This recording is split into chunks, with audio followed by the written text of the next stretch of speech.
He's Coe, and he was a local blacksmith and quite an interesting character, I think. And we have in here today two members of his family, Patsy and Jeff Pullen, and we have our good friend Doyle Palmer, who's going to help us with this conversation today. And we're going to be talking about the life and times of Mr. Coe. And we're just tickled to death that the internet's working now. So if you're trying to log on, you may have to reboot it and go back on. But we're sorry that you missed the Wrestling Mat, our new show. It was really good too. See, last week the phones didn't work, and but we got it ready for the. We always have gremlins. So, yeah, there's something in 5.5 years, we always have something wrong every Saturday, but we managed to get on the air. I need your flash drive in a minute when you start after you get through talking. But the Christmas parade starts tonight, I believe it is, and or is it this afternoon? Anybody know what time the parade is? I think it's later. Hey, Jeff, what time's the Christmas parade as you come in the door? At 6 o'clock. All right, so Christmas parade here in downtown Cleveland at 6 o'clock tonight. Hey, Jeff? And come here and talk to Ron for a second. Okay. And got my buddy Jeff just walked in the door. He runs the O Cafe over there at the Oasis where you go into downtown Cleveland at the corner of 1st and Inman Street. If you go in there, he has breakfast and lunch available right in there. I get my biscuit and Diet Coke there every morning. I had to have a Diet Coke with my biscuit. You know, they wash each other out, you know. So, Jeff, you're going to be open tonight for the parade, aren't you? Yes, sir. Opening back up at 3:30. And what will you have there? We're going to have pizzas. We're going to have Hunt's Brothers. 2 slices for $2. Wow. Corn dogs, egg rolls. One of your favorite kinds of pizzas at that. What's that? The pepperoni and... No frog legs? No frog leg pizza, no. I haven't been in your backyard yet. Yeah. We're going to have, like I said, 2 slices of pizza for $2. Mm-hmm. We're having corn dogs, egg rolls, tornadoes, $1 each, and 10 chicken bites for $2. Oh, that's good. And you'll have hot chocolate, I'm sure, if you get. Oh yeah, they got the hot chocolate and coffee going. All right, great. Well, hey, folks, if you're right there in that area around the village and you want to get a snack while that's going on or supper, just go in there and see our friends there at the Old Cafe. And I'm sure that Teresa, who runs the Oasis thing, will be glad if you buy some cigarettes and beer.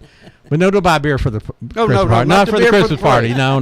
The sodas and hot chocolate. After the Christmas party, after the Christmas parade, start the party and buy the beer, right? There you go. But not during the parade, okay? But don't drink while you drive. That's right. Once you get home, that's right. All right, so Jeff, hey, thanks there going in.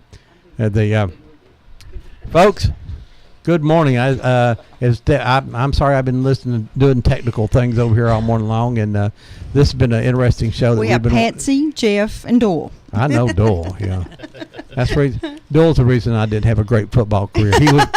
He was my freshman football coach, and that's why. Of course, Doyle used to point out, said you had to have some talent to work with first. So it wasn't all Doyle's fault. He blamed a little bit of it on me.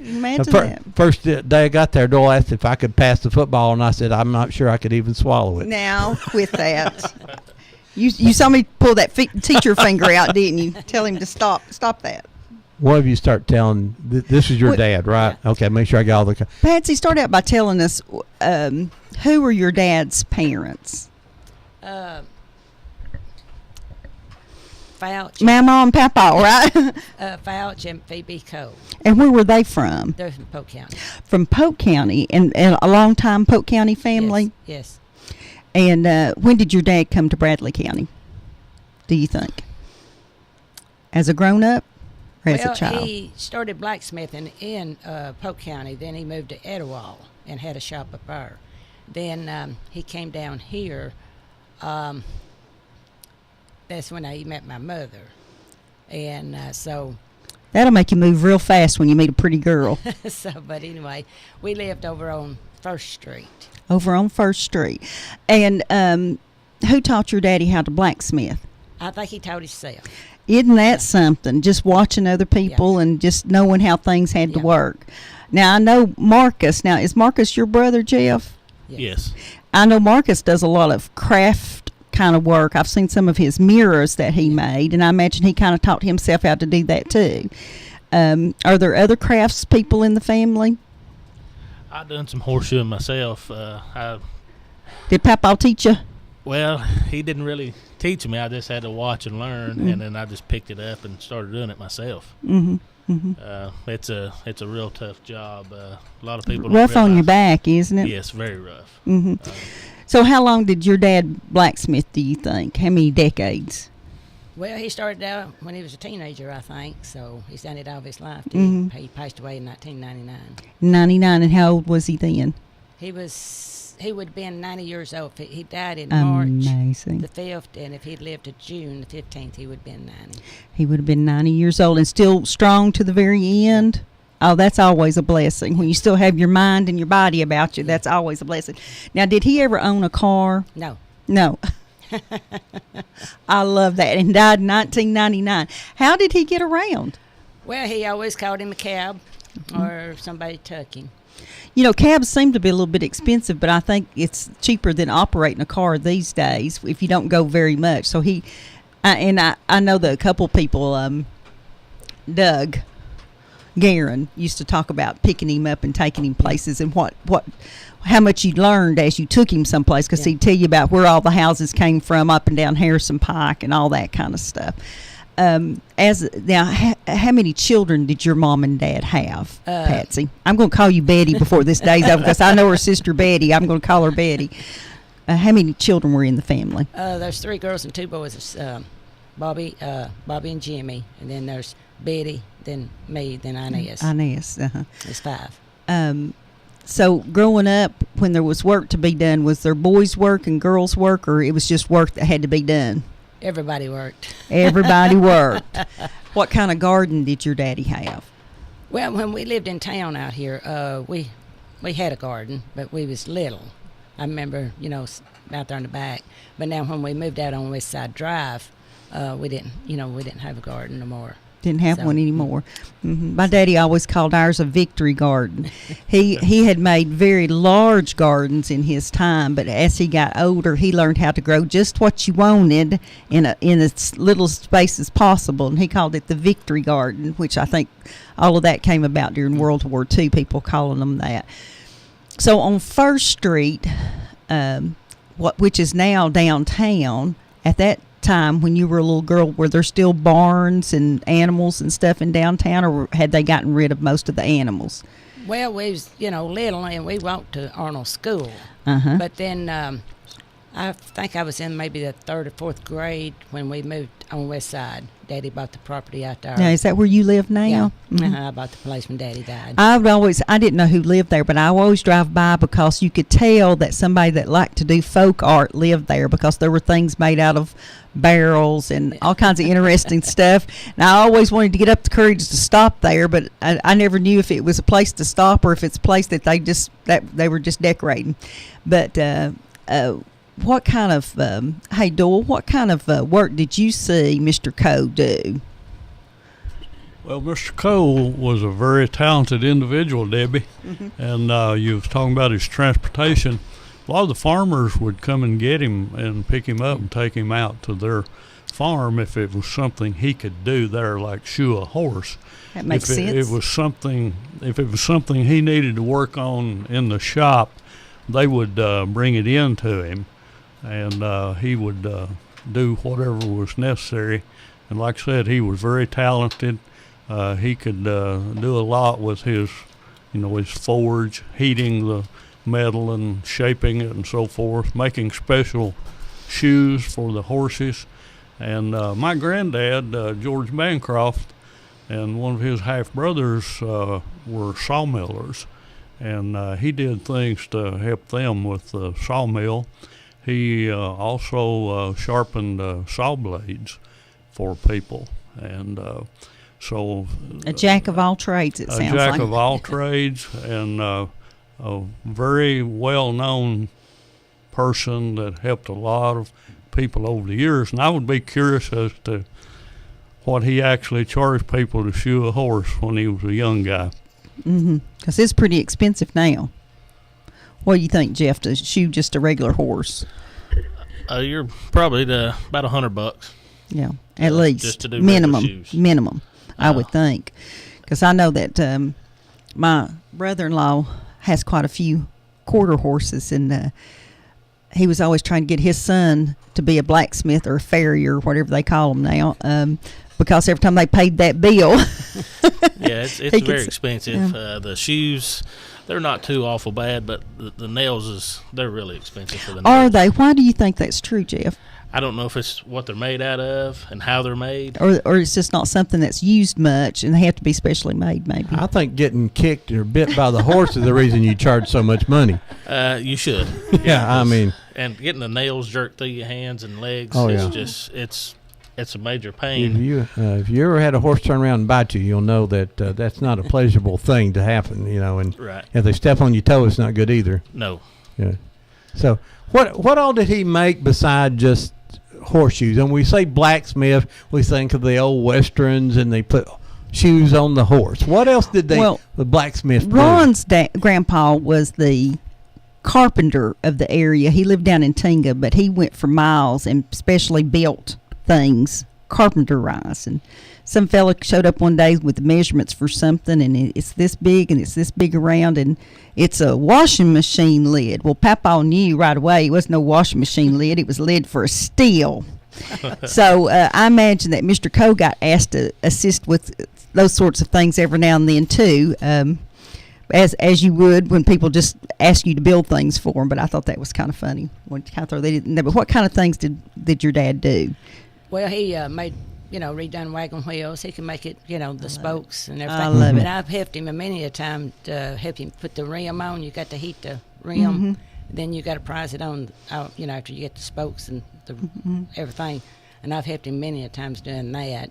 Then I've turned the forge to heat up the iron, and he hammered the horseshoes out. And It just took an extra set of hands. And because, I always loved horses, which we had horses before me and Jeff. He used to show. And so when he got married, that Kind of does you in. That's a little time consuming to be married, and a little financially consuming too.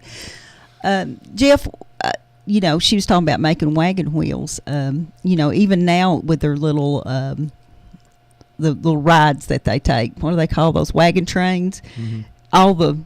All the wagons have regular tires on them now. Do you think there's even people around that understand how to make wagon wheels anymore? Probably not. Not too much. They'd be working in Williamsburg and places like that. Far and few between. Where do you think your daddy got most of his equipment? Did he bought what he, just over the years? Yeah, he paid cash for everything. Yeah. No charging for him. No. No plastic, all metal. All coins. But you asked me a while ago how sorry. we got around. But he always called a cab. And so then when I got 18, I got my driving license. And my brother Snuffy, his name was Jimmy. We always called him. He was a truck driver for Brackett Hooper. And then he was hauling cattle. Then he got to hauling cars. But anyway, he left me his car. And I would take Daddy everywhere he wanted to go. And that's when I started, I'd go to the store. Because back then we, called a cab on West Side Drive to come all the way to town. And we came to town every day to get groceries. Every day. Every day. Now, why did you do that? Because he didn't want to buy and let it sit there for a week. So, okay. Well, see, that So- that I've had people that have moved here from, like, Ireland, and they said that's what they miss is that you usually just took the time in the afternoon that you walked to the store and picked up what you were going to buy for that afternoon. Yeah. Well, nobody wants to go to Walmart just to get stuff for one afternoon because you don't want to go back the next day. And so, I didn't want to go the first time, but Yeah. Yeah. that is so interesting. But- Every day. But after we got older and everything, we started buying groceries by the week. So And where did you buy the groceries? Cooks, he's always Cook. He was a food Cook's store. man. Yeah. Doyle has a wonderful picture of his father and Mr. Cook, the original Mr. Cook. Yeah. And I posted that on Facebook, Doyle, and so many people enjoyed seeing them and remembered Mr. Cook so well. So I really appreciate you sharing that picture with us. Now, I know I was trying to get everything fixed and caught There up he here. is. You were talking about where the shop was before you moved to West Side. Tell us about where that was again. The original shop. Yeah. Where did your daddy work originally? Right over on First Street, where the little Ford Inn used to be. Yes. The White House sat right next to it, where that Where that big professional Yeah. building yeah, is, that's where the house is, and right across the street was the blacksmith shop. where Dr. Durr's office is now, I guess. Yeah, The right around that chiropractor, area, yeah. somewhere in that little, area. little up, just a little bit. Yeah. So Now, So now, when you say shop, was it like a garage? no, that- it was a blacksmith shop. so what would that look like? Being somebody from the age that I, It So we kind of need- looks like a barn. What a barn would look like. Like a pole barn. probably, okay, I know what a pole But it barn had the is. shed. Then you go in, and there's, But now at the back of it back then, Mr. Stevenson, that lived behind us, he had a grist mill in there where they ground the. How did he power that grist mill? Was it electric or a Yeah, motor? yeah, it was- Gasoline engine or electric? Electric I by think it was then. electric. And so your dad was right there in case something broke at the grist mill. I'm sure he helped out Mr. Yeah. Stevenson some too. Do you remember Mr. Stevenson's Yes. first name? No. No, but you remember him. Yeah. What else did he do? Just the grist mill? Yeah. People would bring their corn down. now, there. what So- year did your cornbread. dad start that shop there? Do you think? On First Just Street. guessing. Well, when let's see. Well, I guess 1950, 40s. I don't know. I was born in 47, so Somewhere right in there. let's see. Somewhere, Somewhere in there. Hmm. So, That is so interesting. did and they- so would people, I'm sorry, Ron, Go would ahead. people bring their horses yes. there? I have took. See, I can't imagine with all this traffic and stuff now. My mind's having a hard time rolling back that far. Yeah, people would bring their horses to him.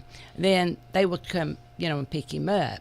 But now, sometime I would take him if they couldn't come. Daddy'd get me to take him to their place. I would take him to Athens and stayed with him while he shot horses. But now on Mondays, he always went to the Blythewood Farms at Miss Neal's. And they've Miss got a- Neal is something else. Yes, isn't she? no, She still gets yes. out and rides in those little pony carts. And so they've got a blacksmith shop out there that's got Daddy's name on it. Oh, now, where is that at? I mean, I know where Blythewood Farms is, but where on the complex is the... It's right behind the main house. Yeah, the barn. Okay. Where they got that main barn behind the house as well, and Yeah. his shop is in between the barn and the house. Okay. Yeah. And I know that Mrs. Neal has been so instrumental in saving the cabin there, Yeah. the Hare Conrad cabin, or Conrad Hare cabin. I always say it backwards, whichever way it is. And two, the barn that she moved in recent years that you can see from the road there, the log barn. Uh-huh.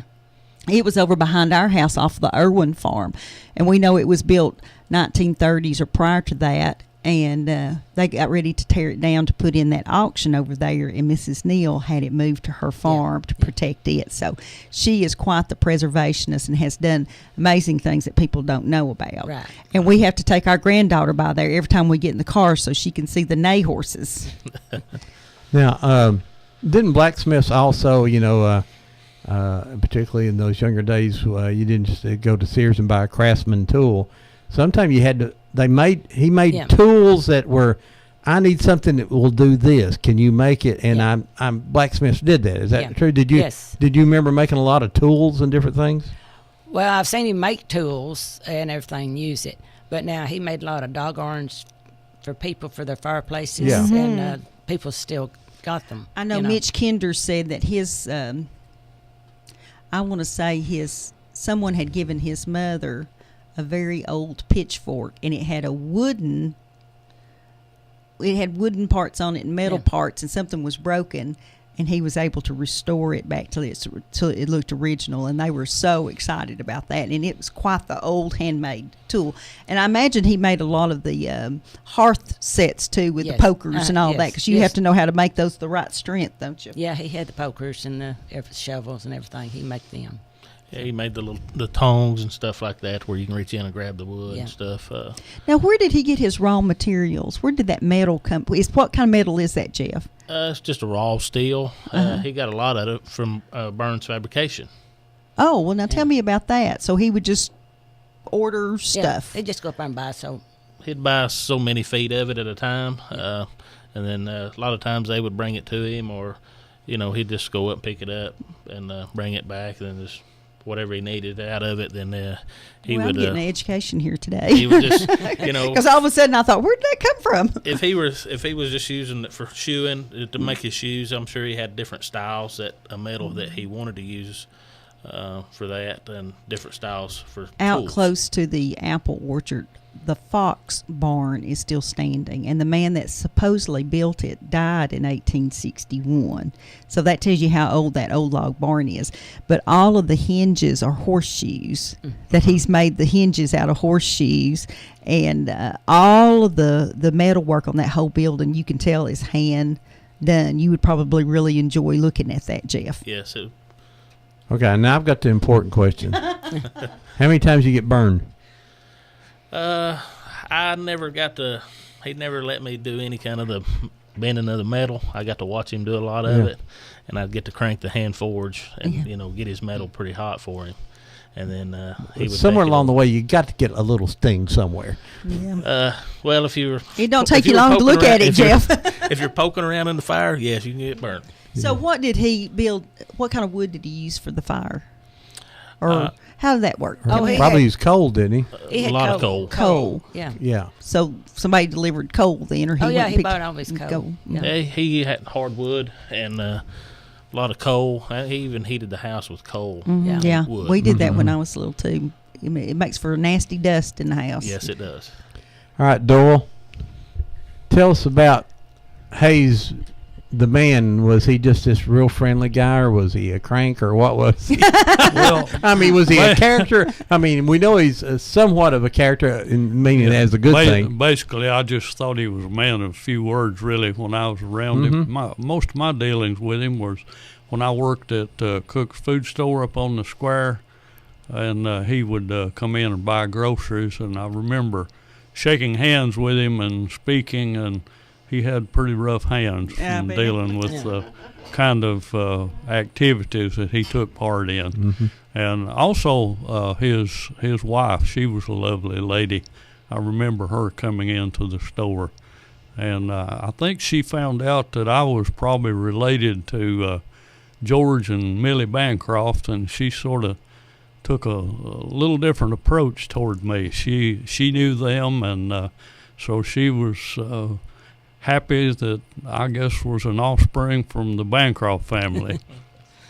Right, so now, ask you that question. I mean, how did you see? I mean, everybody. Of course, you loved your dad, but what type of guy was he? He was a talker. Oh, was he? Oh, yes. Oh, see, he never talked to Doyle though. He didn't talk with me. No, he was really a talker. Was and, he? Oh, yeah. Was he he- full of funny stories? Yes, or, he's always telling a story. Yeah.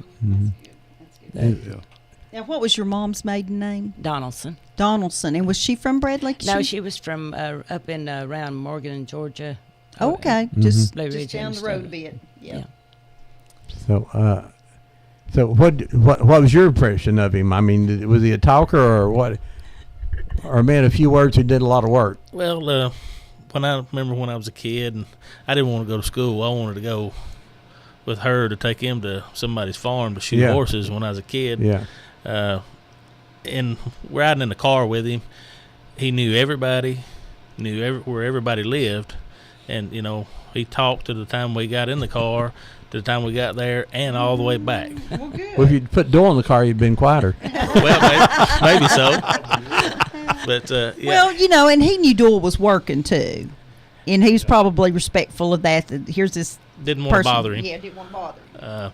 But anyway, he talked a lot about people that I knew nothing about, and was trying to tell us who they were and what they done, and if they had big farms, and he shot a lot of their horses and stuff like that, and so you can learn a lot from him. Yeah. And don't you wish you'd written down every one of those stories or had them all recorded now and to blackmail a few of those guys out there? Yeah. Now, did he ever? So he went to Blythewood every Monday. Yes. What other big farms did he He shoot? every Tuesday he went to Knoxville to Harold Sherrill's barn. To Knoxville. Did Knoxville. they come and They- pick him up? They came down, picked him up, That's took him amazing. back, and bring him back home.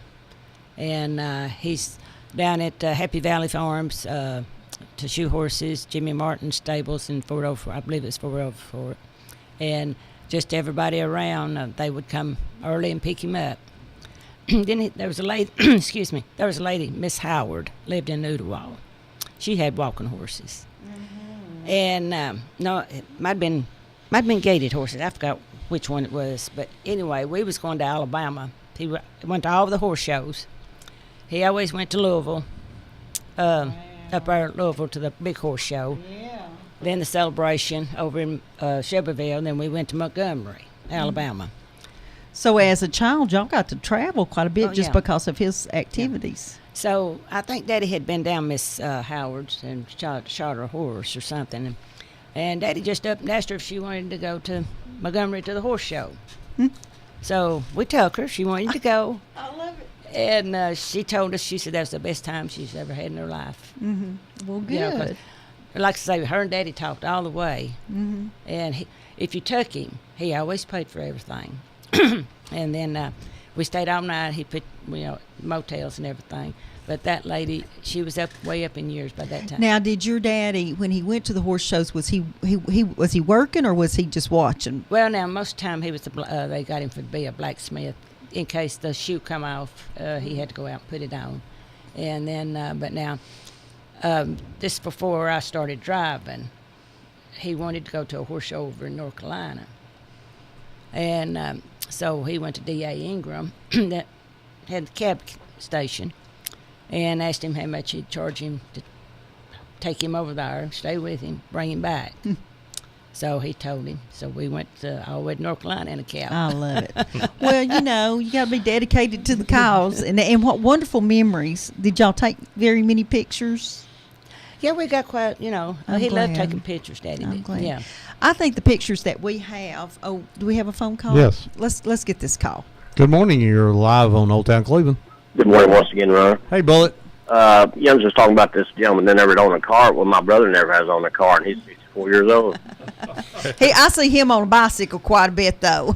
He used to ride the motorcycle, too. But, no, my question is for your guest there, in the Christmas parade, we got a lot of horses. Who does shoes those horses? Do you have any idea, Jeff, who shoes horses now?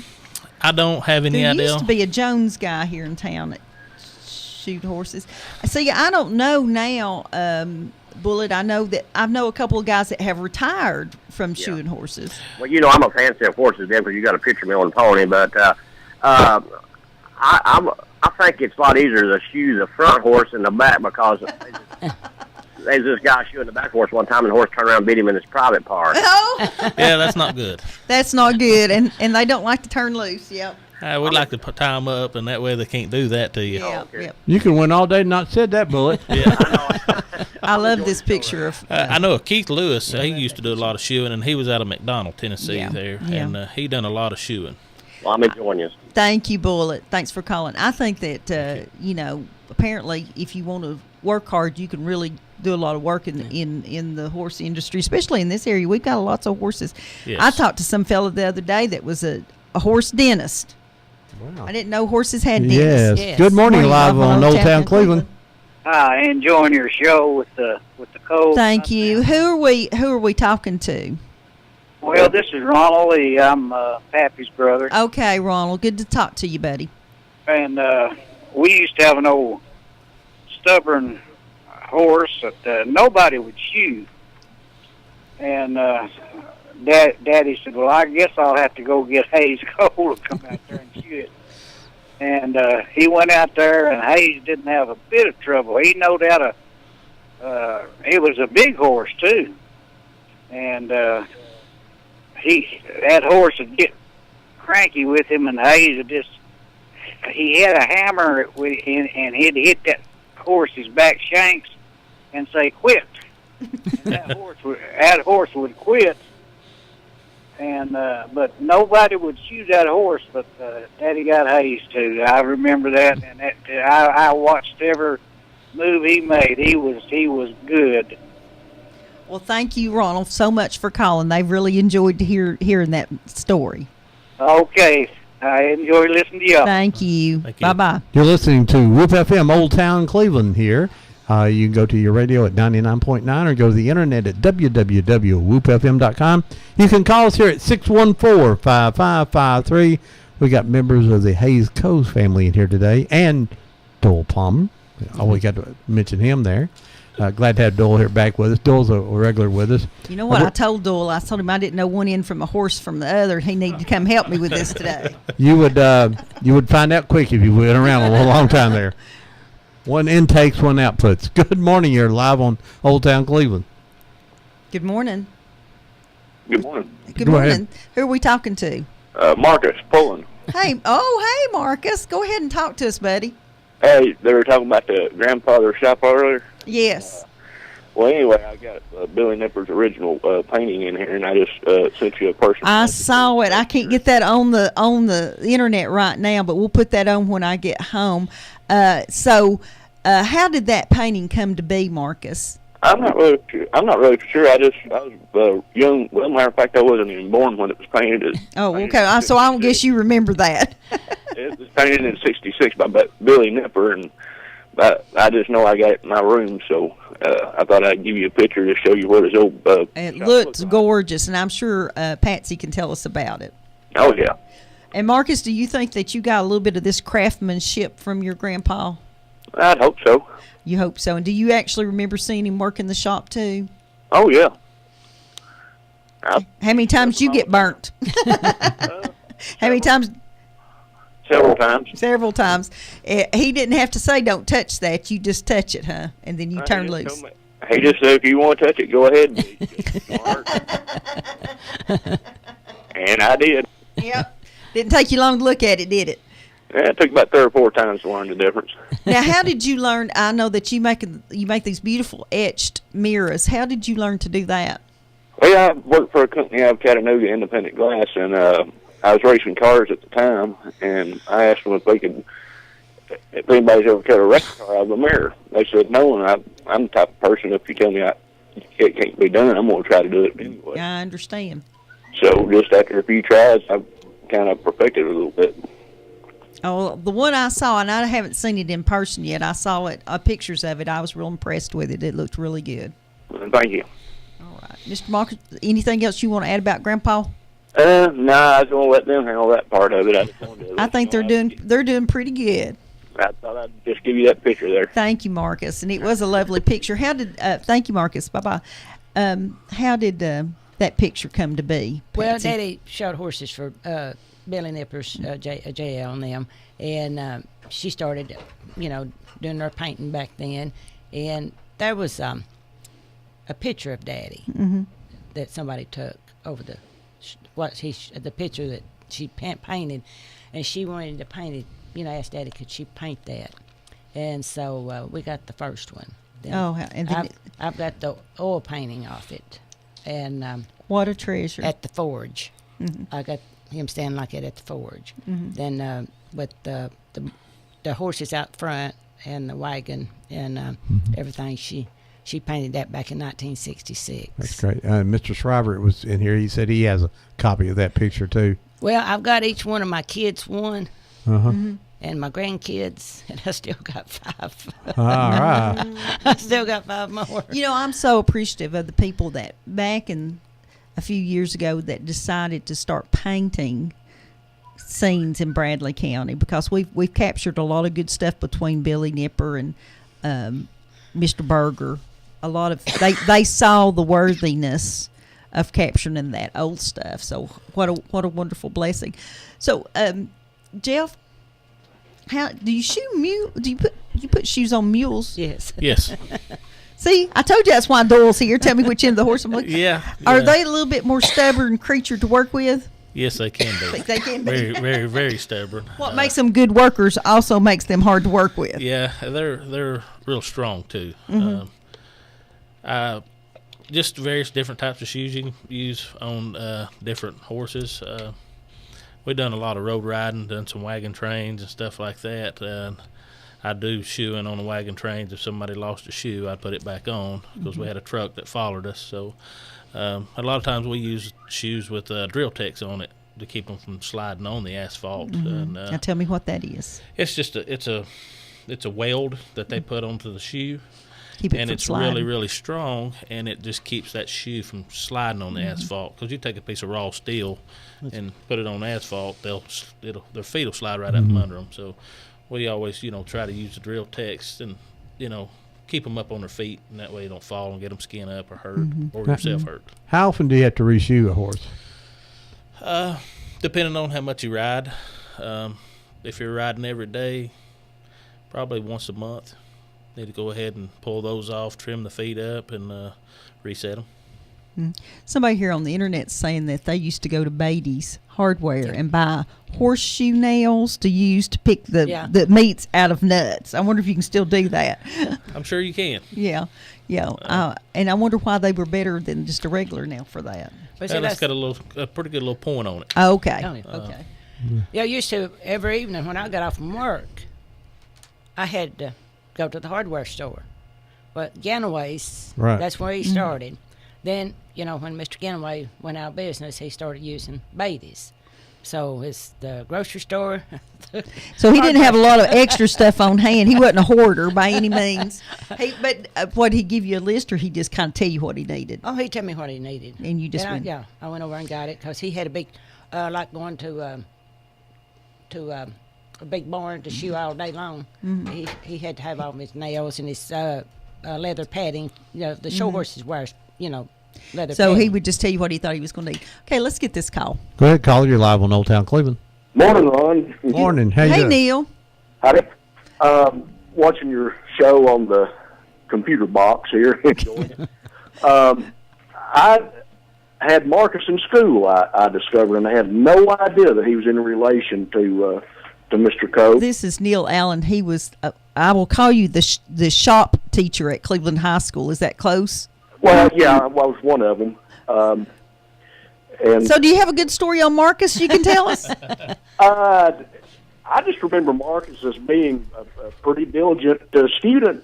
That's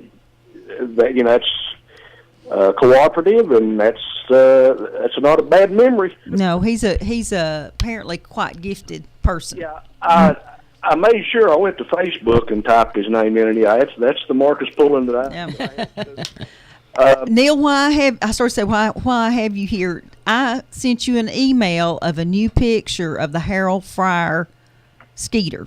Oh, I appreciate that so much. I'm not checking the email, but I certainly You check it, because the very thing everybody was talking about is that it looks a little different.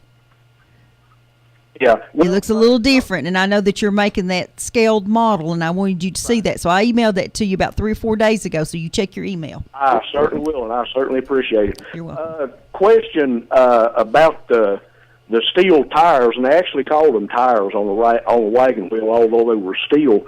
I was interested in knowing at the joint where the two ends met, did he hammer weld that? Yes, he had, hammered it, yeah. Okay, that's interesting. He's probably the last person around here ever that would do hammer welding. My father's father was in the lumber business. We're talking about back in the 20s and 30s and so forth. And they had a fellow that did a lot of their maintenance and repair and so forth. And I remember Daddy telling about watching him hammer weld. And that's quite a bit different and a different skill than welding with acetylene or electric or anything else. Uh-huh. And that's that goes really back to an old skill. That's interesting. It is. It is very interesting, Neil, and thank you for bringing that up. Yep. All right, I'm enjoying the show, and I'm going to continue to watch. And I bet you're going to check your email too. See ya. Bye-bye. All right, tell me what hammer steel mean now. What? Explain that to us, Jeff. Well, that's more or Hammer less weld. Hammer welds, yeah. You're combining two pieces of metal together, and it's you're going to have to do it while it's really, really hot. And So there's no welding involved. He's hammering You're just it. hammering it till it just sort of blends together. Well, you Yeah. guys have the Together. phones cranked up here this morning. Good morning, live on Old Town Cleveland. Yeah, this T-Band. Hey, T. Bandy, what's up with you today, sir? I was just hear you talking about Hayes Cole. Yeah, and I bet you remember Hayes, don't you? I used to take him home a lot from down there at the co-op. He used to buy his Yeah, co-op. He went to co-op. So he worked down there for about 100 years. 38 years. Yeah. Now, James got all them horseshoes and things down there at the co-op. He used to come down and buy horseshoes. And He didn't have no way home, so I'd take him home. There you go. And So he always had a ride wherever he needed to be. yeah, James got all them horseshoe nails things down there at the co-op. Oh, they still do? Yeah. Yeah, good deal. I went down there.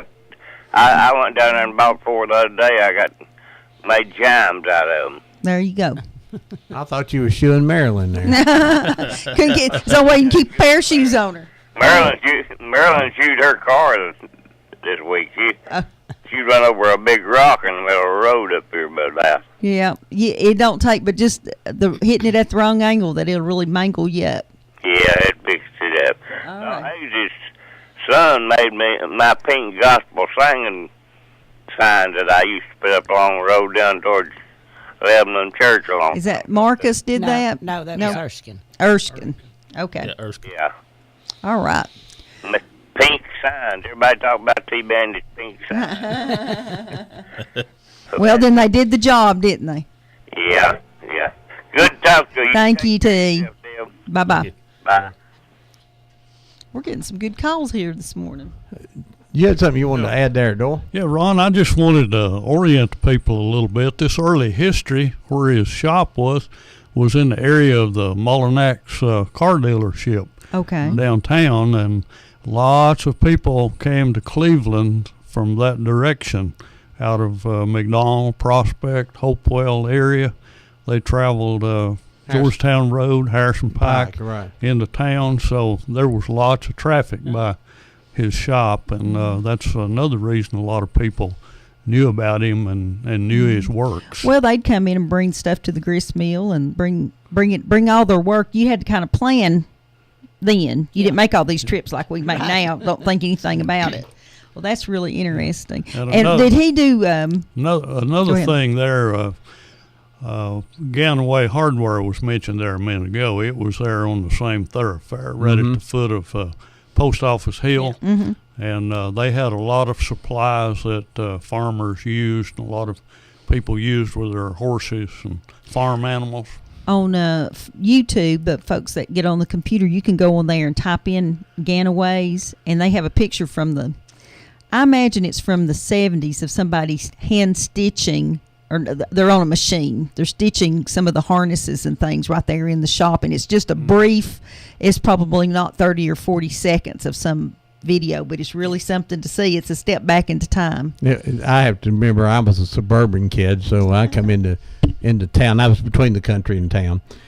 We'd come in there and just go to Ganaways. I don't know why we'd went in there, but just smell those saddles. And I always wanted the saddle. I didn't have a horse, but I really, because I just, you were a young boy and a saddle. Oh yeah, I mean, I could have put it on the couch and rode it, but just that leather smell in there was something. I live so far out that when did I get the Grand Ole Opry? Tuesday. Yeah, the Saturday night. You ask who shoes horses now, but there is no just blacksmith shop as such anywhere in their area now. I mean, what is it now, Jeff? It's pretty mobile. Does anybody actually do that type of work now? I haven't seen a blacksmith shop set up here in town anywhere. Most of the time you see a pickup truck with a box on the back, and it's got the farrier's name on it, and they work out of their trucks, and they just travel. Mm-hmm. So, and they're buying horseshoes pre-made, or they don't make them or anything anymore, do they? Not that I know of. I mean, if you're going to build your own shoes, then you're going to have they got these boxes now that they can put a shoe in, and they call it hot shoeing. Mm-hmm. They'll heat these shoes up cherry red, and they take a pair of tongs and grab that shoe out of that box, and they'll take it over there and stick that shoe to the bottom of that foot. What, it's hot? Yes. And what that does is it burns an impression of that shoe onto the bottom of that foot, which it doesn't hurt the horse. Mm-hmm. It's just, that's all a nail.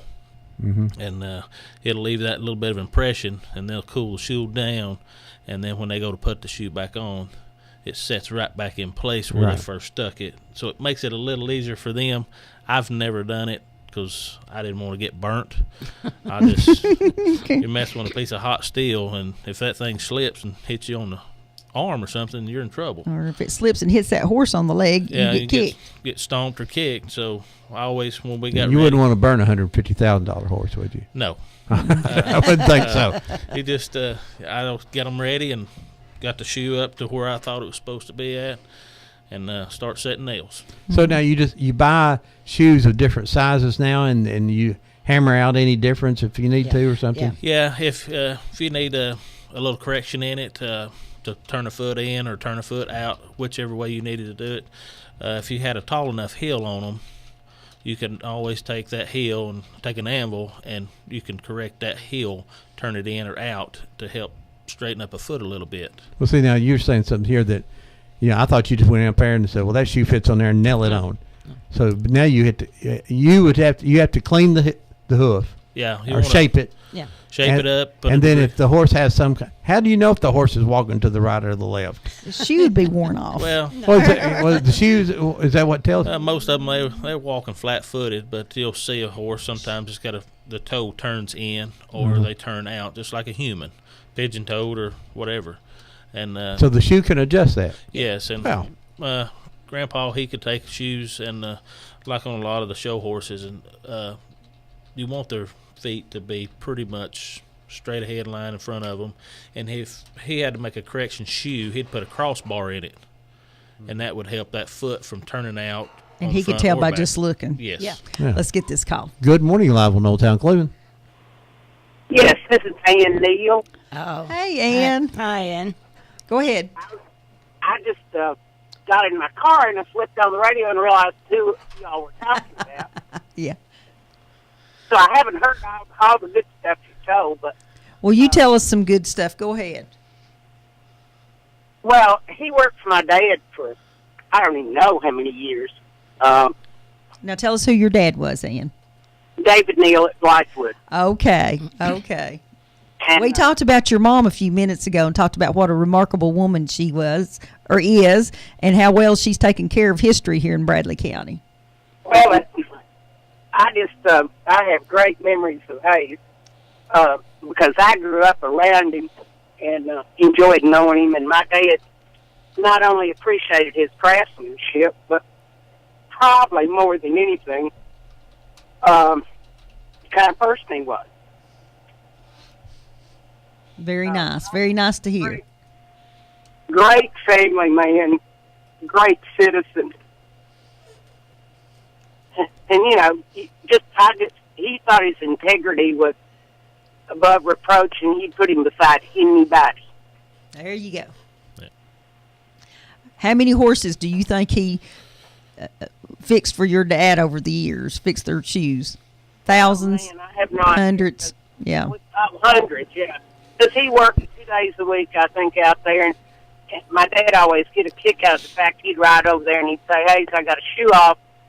Can you come and put it on? And he'd say, no, I promised so-and-so I'd be there today. But if you'll come back after lunch, I'll try to work you in. And he just, that was just the way he was. If he told you, that's the way it was going to be. Well, there you go. And he'd be there at lunch waiting. Yeah. But I just mean he was unusual in everybody that knew him knew if he told you something, it was absolutely the gospel. So when everybody, I'll ask this to the family and to you too, Ann, at the same time. So did you have to pay Hayes in cash, or did he take checks? He took checks. He took checks. He just paid for everything in cash. Okay.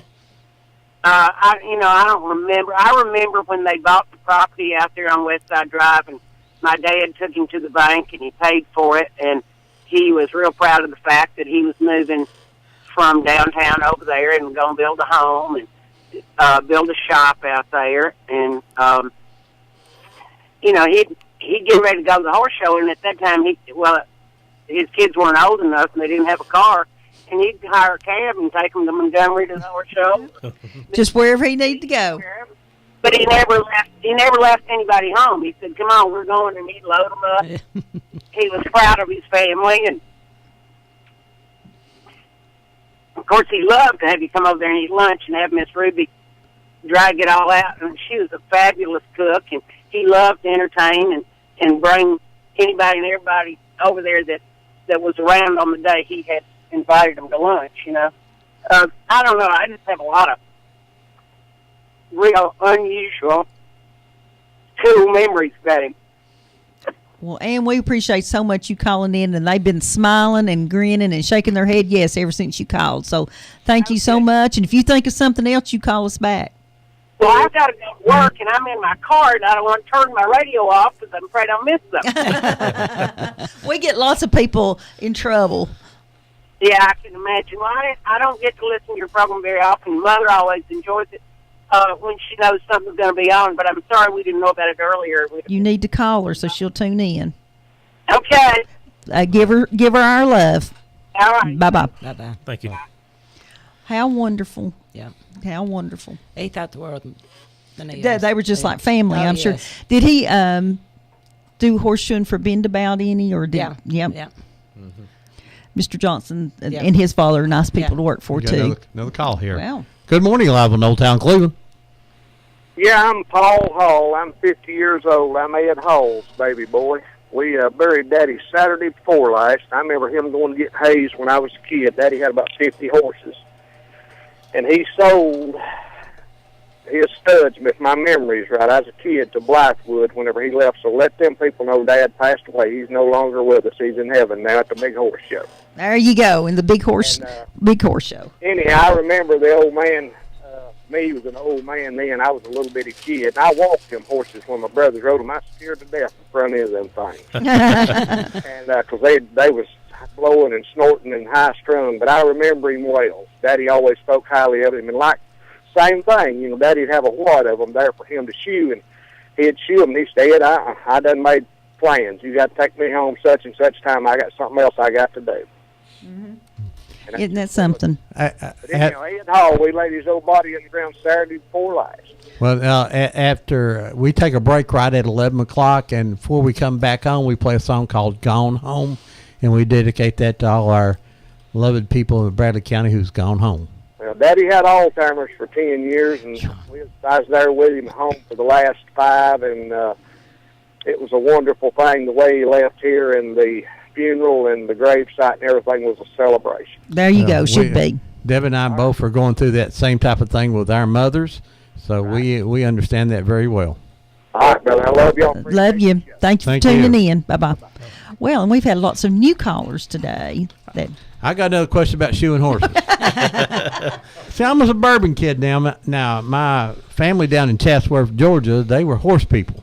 I mean, and my uncle, Raleigh Howard, could probably answer every question that I asked, but I didn't pay much attention when I was a boy. The horses down here at the field at Blythewood, they're a beautiful horse out there. And like I say, we have to take our granddaughter by there to see the neigh horses. Do those all have shoes on them? Or if they're just out in the pasture, or do you don't push? When do you put shoes on them, or don't put shoes on them? I don't know the answer to that question now. Well, if they're got theirs ready to go to show, yes, they are padded up and with shoes on. But if they're brood mares and they're across the street of the older barn, more than likely they don't keep shoes on them. They keep their feet trimmed up. Okay. Because they're just running the pasture, and when they run pasture like that, it's very easy for them to throw a trims shoe. who trims them up, keeps them smooth? I mean, what person does that? Is that the person that shoes the horses, or does that somebody else does it? Well, or I'm sure they probably the got groomers? somebody on hand that does the groom work that can trim them up and stuff like that to keep from having to call a farrier in just to do it. Each year when they have the polo matches down at Blythewood, I'm sure that you guys go down and watch that. But we got there early one year, and I was just taking pictures of the horses, and I love I call them groomsmen. I don't know, the people that work the horses down there were so proud to walk up and hold the horse so I could take its picture, And so I'm thinking there's such an emotional attachment when you've got good workers working with your horses. Yeah, it takes a special kind of person to actually want to, fool with them. Because some of them are pretty high strung, and if you're not careful, they can get all over you. And just a few days ago, we were standing close to the Cashdales. Those are some massive horses. Yes. Yes, those massive, extra large shoes like a basketball player. Massive horses. Good caller. Okay. Go ahead, call. You're live on Old Town Cleveland. Yeah, Debbie, I wanted to ask that guy. Let me turn this radio. if he ever knowed Roy Ledford, he ever have his mules or horses shoot out there, or Clyde Swallows, or H.C. Baker. Now this guy, I've got shoes older than this guy I'm looking at, but now I'm sure his grandpa knew him. Excuse me. Yes, I knew H.C. Baker, and I think I put a couple shoes on for H.C. We done some wagon training together, and we've had a lot of fun. Maybe he's older than he looks. You remember Sid ever going and playing the banjo on them wagon trains and stuff? This is Sid, the banjo picker. It's been quite a while back. I think I do remember that because we done a camp out at one, and I was with a couple other guys, Randall Moore and H.C. Baker and my dad, and we all camped out at somewhere around Nyota or somewhere up there, and I think they had somebody up there was playing a banjo. Yeah, well, it was me, I guess, because I wasn't out everywhere. Jeff is going to say it was really good, so you can say, okay, it was Sid. Or he said you're one of those people don't remember. No. Have you've heard Roy play? You've heard Roy and, of course, Wally Clayton play the fiddle, hadn't you? I have. Yeah. Wally's out of my family. Yeah. He was quite the fiddle player. Yeah. Okay. All righty, Sid. Go ahead. Okay. All right. Thank you, dear. It's a small world, ain't it? Yes, it is. Bye-bye. You've been everywhere if you've heard Sid play the banjo. Bye, Sid. Well, one of these days I'm going to fart back up. I bought a blame high dollar Stetson black cowboy hat to wear back over to Cowboy Church and join back up over there with the Cowboy Church singers. And I had a big time over there. I'll get a good retirement out of it, you know. Yep. Thanks, Sid. We've got to go to break, buddy. What most of those people were hoping you'd pull that cap down over your face there, Sid. Bye-bye. Bye, Sid. As we go to break here, we do remember people like Ed Hall that we've lost here in the last couple of weeks, or they've gone to that big horse show in the sky, as they say. And we also lost a very well-known person here in Bradley County this week, and that's Lamar Stillwell. He was one of the local hairdressers, and a lot of people listening will remember him. And so we're going to go to break, and we'll be back with you in about 5 minutes. Don't go away. You're listening to WOOP-LP, Cleveland, Tennessee. WOOP FM is a broadcasting service of the Traditional Music Resource Center, and we play America's original music. Check into cash. Turn your car